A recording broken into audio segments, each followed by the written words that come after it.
My name is Kimone Smith. I am 35 years old. I'm going to share my story, my experience with sexual assault, how I managed to survive. Growing up in my household, it was always filled with people. I always had like cousins who my mom were raising or, spending time with us pretty much.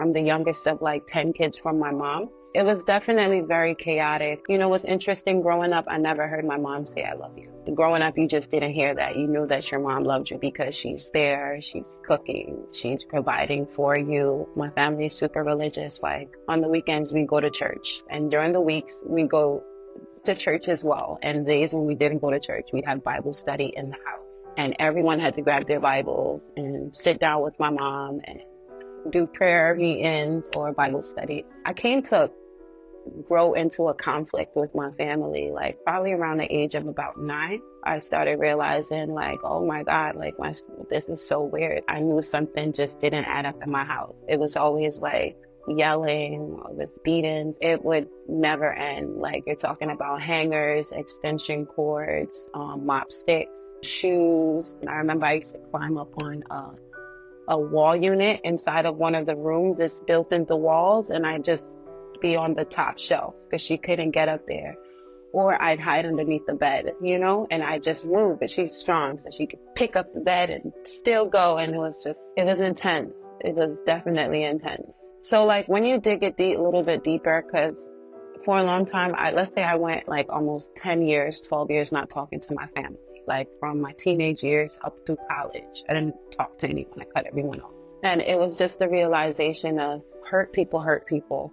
My mom is one of 17 children between my grandmother and grandfather. And you can't really give attention to all the kids. I'm not making up an excuse, but I had to grow up and actually empathize with my mom a bit to understand, like, why is she this way? Like, how come she's so hardcore, loving with Jesus and the babies? And then you get another side of her.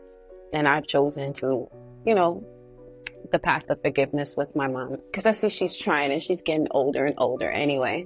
So there's a 10-year difference between us, the brother and I. I don't remember when it started, but I was like 4, 5. Again, I had no knowledge, no recollection of what was happening. There was not even a name for it. I just knew that he would put his hands in my pants. I do remember one day, I think it was just too much stimulation or something. I just literally I passed out. Like I couldn't stay up. Like I don't know like what happened. It was just too much for my body. And I remember one day I had to been around like 8 or so, and I went to go check on my mom in the kitchen. I think maybe he made me go check on my mom. But when I went to go check on my mom, I remember that my mom whispered on the phone to one of her best friends. So that was the first time I ever knew that there's something wrong with this. And it kind of started making sense because it was like these moments, it's myself and just him, no one else is around. And so that's when I realized it was wrong. And I had conflicting feelings because I never hated this brother. Unlike I had another brother who would beat me bad. Like he had anger problems. Like he would beat up his girlfriend too and other people. But this particular brother, I didn't feel like a sense of hate or anything like that towards him, at least not for a very long time. I turned like about 12 when I literally started having like a sense of like disgust, like with him, myself, my mom. I started rebelling a lot. I tried to run away a couple times. It really didn't work out because where does a kid go? There was a time when he'd buy me like stuff, like I don't know if I want snacks or the ice cream truck. It's summertime. It was a relationship based off of trust. Like I was so confused for a long time because I kind of sort of idolized that brother as well, and so it was just the realization that, okay, this person isn't really so good because this is what this person's done to me. People knew. I knew that my oldest sister, who's like 20 years older than me, I knew that she knows. I know she knows. And to this day, they will all say they don't. They didn't know. They can't believe it. But there was an incident that happened with my twin nieces. And after that incident, that brother just, he could not stay in the house anymore. I just always felt that because I'm the youngest of 10 kids and my mom's like an older mom, I had to, even as a younger child, I had to be like a little bit more mature. Like, even if I'm the same age as my twin nieces, I couldn't act like I'm 7. Like, I'm a 7-year-old aunt. So it's like, I have responsibility. I had to look out for them. When it happened to one of them, it stopped because that brother could no longer like stay at the house. Track and field was like my hideaway from not being able to, come straight home or going to my Beacon program after school. Then I know he has to go out to go do what he does on the streets or whatever. And so there were ways to get away for sure, as I got older. And then when he moved out of the house, there was not too many instances where we see each other unless I would go to where he was. So the thing is, I was about 8 going on 9. It was like my birthday week, and I'm born like the week of Christmas pretty much. That day I was not feeling good. And so my mom was like, let her sleep or whatever. I remember waking up and walking through the house like, where's mommy or whatever. So one of my mom's friends, he was at the house, he was in her room, and he was like, oh, your mom's not here. She left, she went to work or whatever, but she'll be back. So he called me into the room. He said that I can come lay down in there. And so I went inside there to lay down in my mom's bed. I remember him touching me, and I remember kind of like giggling a little bit, like, and to look back at it, because I was kind of used to like those petting and touches, nothing was alarming until he was trying to like go inside of my backside pretty much. And that's when it really hurt. And I was trying to tell him stop or whatever, and he just kept going. And this is an older man, like a much, much, much older man. I was a baby. He was like probably 50 or something. He was an older man. And that's when I knew something was wrong, because whatever I had gone through at that point in my life never hurt. Like, nothing ever hurt. So, and when he was done, he actually washed me off in the bathroom. He told me that I better not tell my mom, because if I told my mom, she's not going to believe me and she's going to beat me. I don't remember how my mom found out, but I had an older sister who's like 10 years older than me. I couldn't sit down. I went to school and I had a hard time like sitting in my seat. And I ended up telling her that he did something to me, and she ended up telling my mom. And I would never forget, when I came home, my mom was like, somebody touch you, somebody rape you. And she grabbed me, and my mom stripped my clothes, okay, and she beat me on my vagina. My sisters was screaming, no, stop. I got a beating, and my mom told me that I shouldn't tell lies. So yeah, that beating was a different beating. It hurt a lot, but I'm not even sure what hurt more. If it was the fact that I shouldn't have said nothing because he said I shouldn't have, this was going to happen. Or if it was because I felt like, damn, I should just be issued things in life, whether it's good or bad, and I should just accept it and be grateful. Like, that was like a turning point in my head, because at that point in my head, I think I became somebody different. I don't know what, but I started having a hard time in school. Like, I went from honor roll student to like always in fights and stuff like that. That same year, I remember sitting in class. I was about in like 4th grade or so, and it was a show that came on about what people should and should not do, touch you and stuff like that. And that was when everything really clicked in my head. I was like, oh my God, this is crazy. I could not function. It was like, I remember trying to wear like my older brother's clothes, because I felt like I didn't want anyone looking at me. I didn't want that type of pressure. It got to a point where I wasn't afraid of the beatings anymore. And so for her, I was challenging her. And the only other option she felt she had was to now go to the state, go to the courts and say, hey, my daughter's not listening. She's hard to deal with. And so I went back and forth with the state to group homes and things of that nature just before high school, pretty much. In high school, there was an incident. I came to school late. The teacher told me that I had came in too late, so therefore I had to exit the classroom. And he had me wait outside. And then he came outside and told me, why didn't I go to the principal's office? So I went to the principal's office. On the way there, I saw the vice principal. Okay. He was like, what are you doing in the hall, Miss Smith? You're supposed to be in class.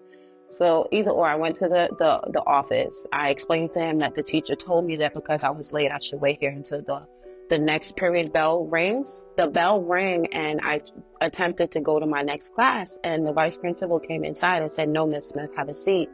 So I'm like, "But you said that I had to stay here until the bell rang." And he was like, "Yeah, that's what I said." So I'm like, "Okay, all right. I'm not going to challenge the authority. Sit down." So he closed the door, and then he just was like, "You're so beautiful." And he was just so like close to me that I freaked out. I completely freaked out. I didn't want him touching me. I pushed him, and I ended up pushing, like, you know, those wooden executive desks. He ended up behind it, and I pushed him, like pushed the desk, and he was still trying to come after me, and I just started hitting him. Like, I think I blacked out that day. And when the police came to the school, I was explaining to them that he was trying to come on to me. He was like trying to touch me. He was telling me how beautiful I looked, but no one would listen to me.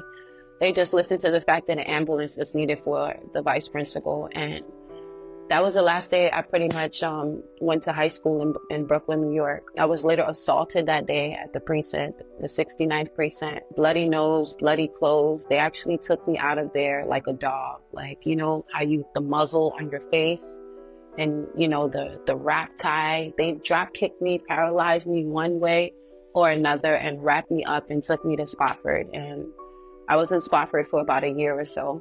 I remember being in juvenile detention and having a hard time sleeping. I would have these nightmares of, you know, that guy when I was 9 years old. I would have like literally like nightmares of him trying to get at me, and I couldn't sleep. I was suffering from like insomnia. I did a little therapy while I was there to, you know, try to get it off my chest.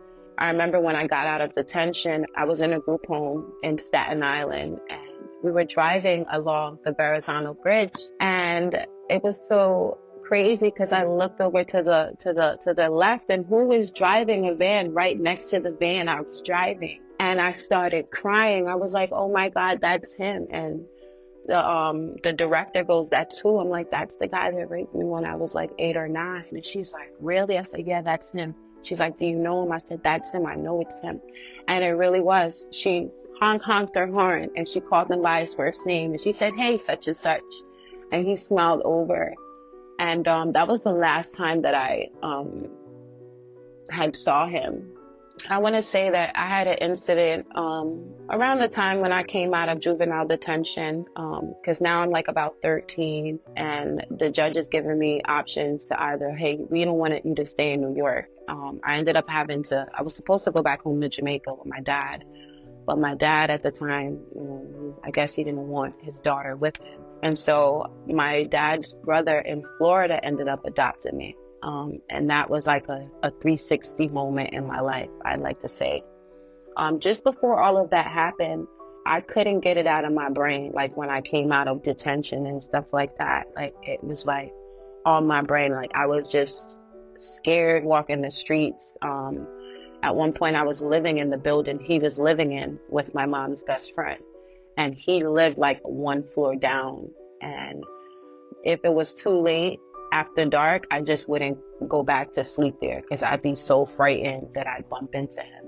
Like when people think of sexual assault and things of that nature, they never really think in mind maybe it's someone, a loved one. It happened just before I went to juvenile detention.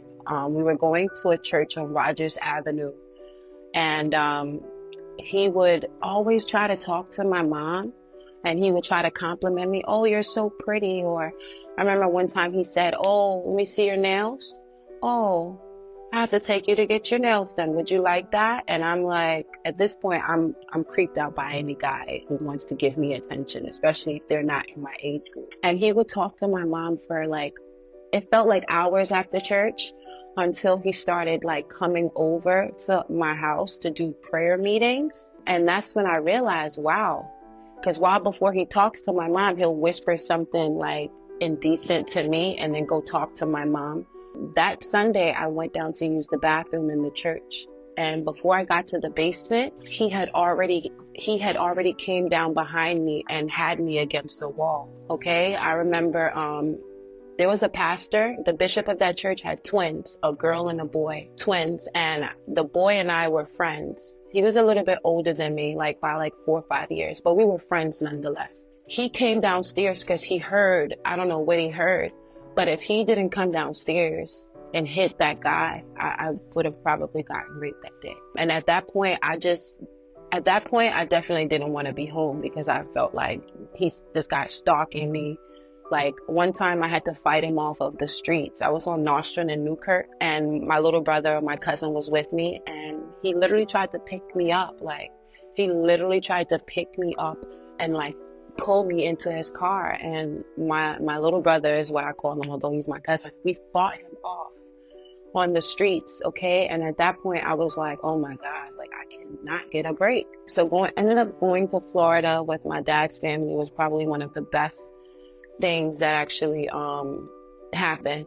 Okay. I was able to have like a support system of like normal people that were willing to like talk about their feelings and things of that nature. My uncle is like a charismatic type of person, so it was easy to talk to him and feel heard, you know, and you know, he wasn't trying to manipulate you to make you feel some way or do something against your will. So that was just like a big break for me, a real big break for me in life.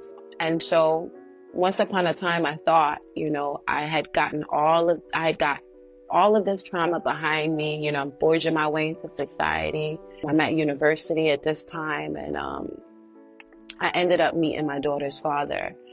He's a great guy. I thought, oh, wow, how charming, how nice. He's so educated. Oh, he means well for me. He doesn't want to jump in my pants, right? He cares about my future. And then I learned that, you know, just because people smile and tell you things, it doesn't mean that they're actually true. I ended up finding myself in a relationship where I was being gaslighted by an older man, by someone who had money and power.